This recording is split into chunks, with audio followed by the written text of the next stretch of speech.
You see, Mary was one of the first contemplatives. Within the busyness of life, she doesn't leap to fix or save. Rather, in the midst of the busyness, she takes time to be attentive to the presence of Jesus, listening for the voice of her Lord. And in so doing, Mary resists the power of distraction. She models the discipline of the psalmist, who beckons, "Be still and know that I am God." Several years back, as a hospital chaplain in San Francisco, I spent significant amounts of time with people fighting stage 4 and 5 blood and bone cancers at the Experimental Oncology Center. Many of their stories touched me, but Anthony's story was compelling. During the 6 months he was in the hospital, I visited with Anthony at least 3 times per week. I knew from his charts and from his security guards that he was 19 years old and had come from San Quentin prison, where he was on death row. Each time before I left from our visits, Anthony would say, "I'm hungry." "What would you like?" I asked. And he would just stare at me. So I'd ask the nurse to please come in and take his order when he was ready. I found out several weeks later that Anthony never ate anything that the nurses brought in. Well, that's funny, I thought to myself. He said he was hungry. So I asked him about it the next time I visited. "Anthony, you keep telling me you're hungry. What is it that you're hungry for?" After several minutes of silence, Anthony confessed, "Grace."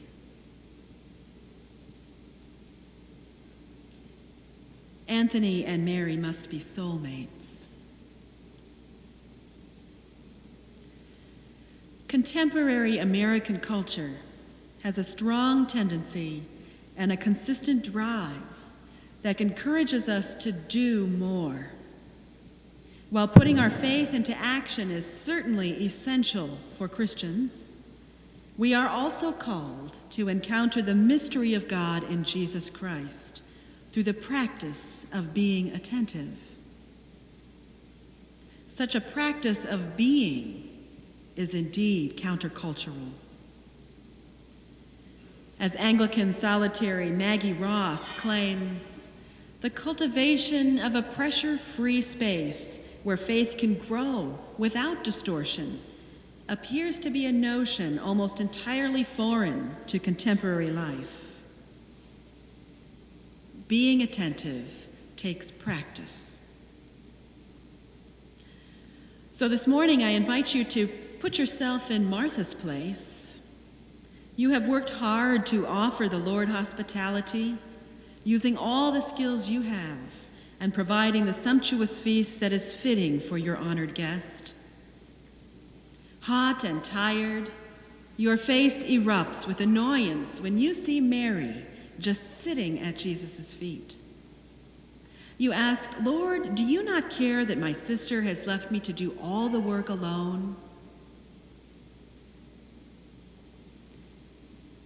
In the silence of these next few minutes, I invite you to find a focal point in this beautiful sanctuary of yours, maybe in one of the windows or an element on the table.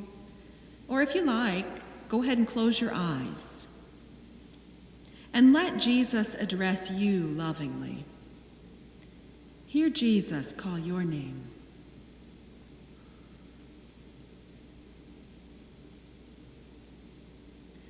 Then hear Jesus say, "You are worried and distracted by many things."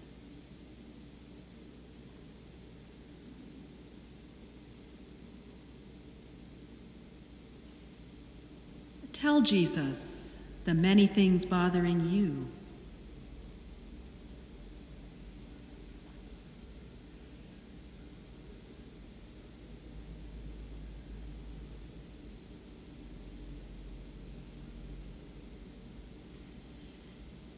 Hear Jesus say to you, there is need of only one thing.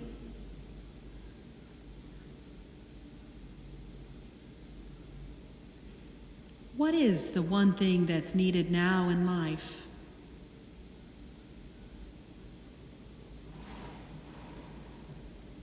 Allow a word or phrase to rise within you, repeating it slowly, letting that word or phrase carry your concerns one by one into the heart of God.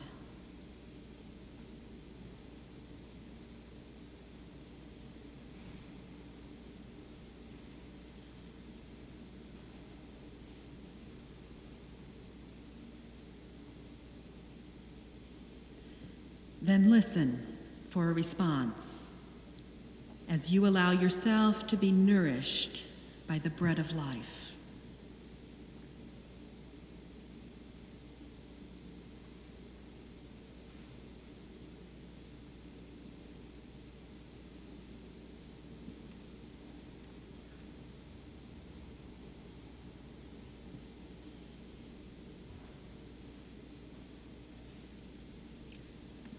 And all God's people together say, Amen.